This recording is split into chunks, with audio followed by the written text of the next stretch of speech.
Hello. Okay, it's been 36 years and we have finally gotten a sequel to the classic Beetlejuice from the mind of Tim Burton.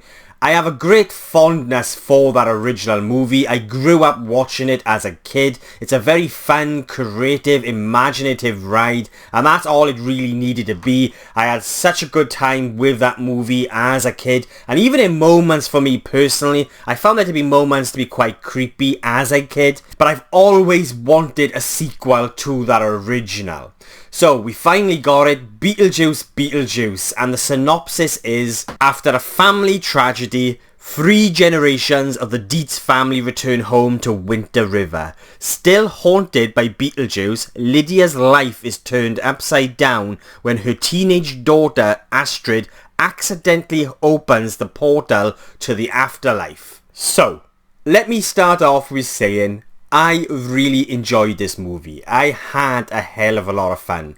It does follow the same beats as that original movie, but I felt like it also does something different, which the original didn't have. And that is a tenderness to its story. There was this heart, and I really appreciated that. It's exploring themes like grief and loss, and it's done in a way that's not too heavy-handed and sort of really kind of fits in to sort of the overall tone of the movie, which perfectly captures the essence of that original movie and the tone of that original movie. And so even though the sequel does explore deeper themes within its story, it's handled in a way that doesn't take away from that very familiar classic tone that we all know from that original movie. It's weaved into the story in a way where it's beautifully done and it's not too heavy, and I just really appreciated that addition to the sequel. Beetlejuice Beetlejuice is a nostalgic, fun, enjoyable ride. It has all those familiar worlds, sounds and colours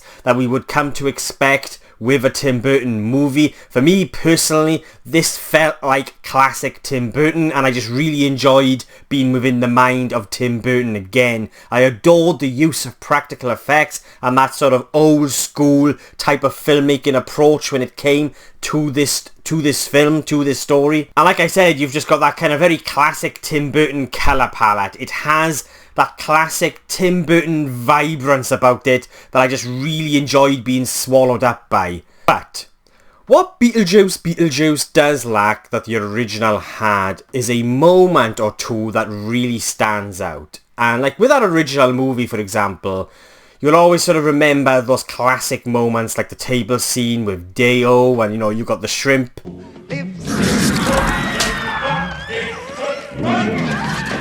sort of coming out to the plates, the bowls, grabbing their faces, and then you've got the third act as well.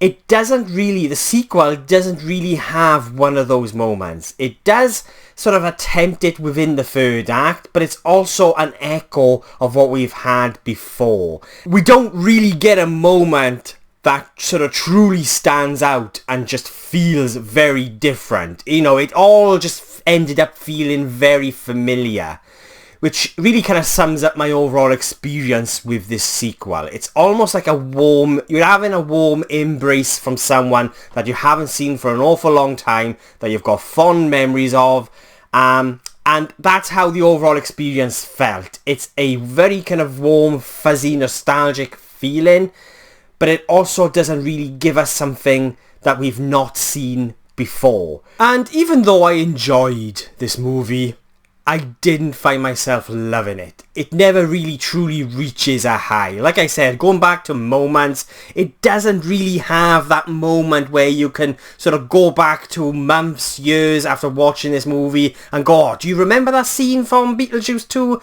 It doesn't have one of those moments. And I feel like it's not quite as contained or streamlined like that original. We've got a lot of new characters here with great actors and actresses, but nothing really comes of them. And look, don't get me wrong, I had a hell of a lot of fun with this movie. I really enjoyed it. I really enjoyed the third act. It is bonkers, even though it's an echo of what we've seen before. I really enjoyed what they did within the third act. But this overall movie, this overall experience felt like it thrives on the existence of that original movie without it being its own thing. And one of the aspects of this movie that didn't always work for me, and that was the humour. Now, there are a lot of moments in this movie that really made me chuckle and made me laugh.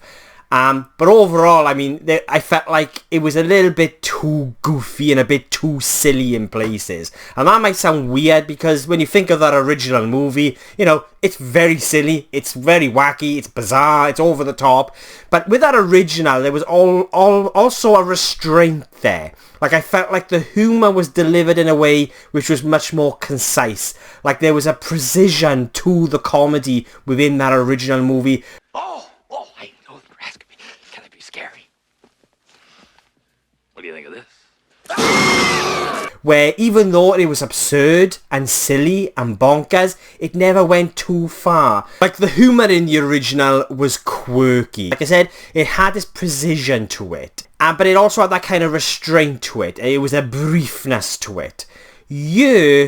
It almost kind of lacks that sort of same identity when it comes to the style of humour that original had. For example, when it comes to the character of Delia, played by Catherine O'Hara. Now, it's great seeing her on the screen again, but I just felt like we weren't really seeing the Delia that we knew from that original movie. It was almost as if Tim Burton was shouting in her ear behind the scenes going, "Be more Schitt's Creek, be more Schitt's Creek." It just kind of, at times, was over the top and silly, but not in the way that we would expect it to be within a Beetlejuice movie, like we experienced with that original movie, if that kind of makes sense. Another good example of the humour, the comedy within this one being just a little bit too much, is with the character of Rory. Now, it's a very similar character to Delia, but it's almost an extreme version of that character. It's almost too cartoon-like. And, like I said, the original has that kind of cartoon nature about it when it comes to the characters, the world, the humour. But with this one, it's almost as if it's amplified and it's just a little bit too much and kind of loses what made the humour really, really work in that original, even though it worked in moments here, and there are moments that made me chuckle. Like, the character Rory really made me cringe. I wasn't a fan of this particular character. And it's just great to see Michael Keaton return as Beetlejuice. I mean, it's almost like he never took the makeup off. He is great once again at bringing life to this character. I mean, he is Beetlejuice, you know what I mean? This is his creation, the way he's brought this character to life. It's a very iconic character, and it's just great to see Michael Keaton sort of having fun as well again. I mean, he's clearly enjoying himself, as well as Tim Burton, in just the way in which this movie was crafted. You can tell that Tim Burton is having a hell of a lot of fun.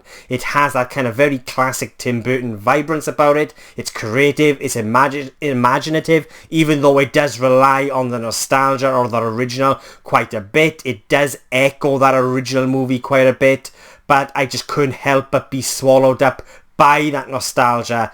By exploring where these characters are at life, kind of really added a little bit more depth and, like I said, a tenderness and a heart to the story, which the original didn't have. Did it really need it? No. But I really appreciated you, and I feel like that's why, for me, the story worked with these characters. I felt like the movie achieved exactly what it needed to do, and that was capture the essence of that original, and I had a fun time. I enjoyed myself, and I think if you are a fan of that original, you're gonna have a good time here as well. There might be things like with myself that didn't always work, but it was just great seeing these characters, and it was great seeing Michael Keaton return as Beetlejuice and just being within the mind of Tim Burton again.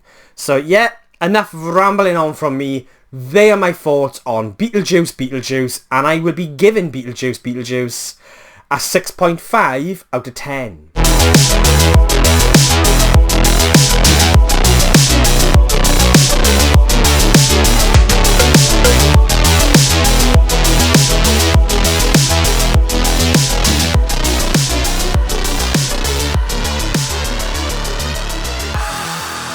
So yeah, they are my thoughts on Beetlejuice, but what did you guys think? Did you love it? Did you hate it? Do you prefer it over the original? Do you even hate the original? Let me know in the comments below, and let's get a discussion going. And if you've made it this far into the video, thank you so much. I really do appreciate it. And if you want to watch future movie reviews from just some random Welsh geek rambling on, then please hit the subscribe button. It will mean an awful lot to me. My next movie review will be for Speak No Evil, which releases next weekend. I'm really looking forward to checking that out, actually. And so yeah, and a big thank you to all of my most recent subscribers. It means an awful lot. I'm hoping to hit 500 by the end of the year. So yeah, that's it from me on this one. But a massive thank you again to all those that watch, that connect, that interact with my channel. It means an awful lot. So yeah, thank you so much. I really do appreciate it. And I'll be catching you guys soon.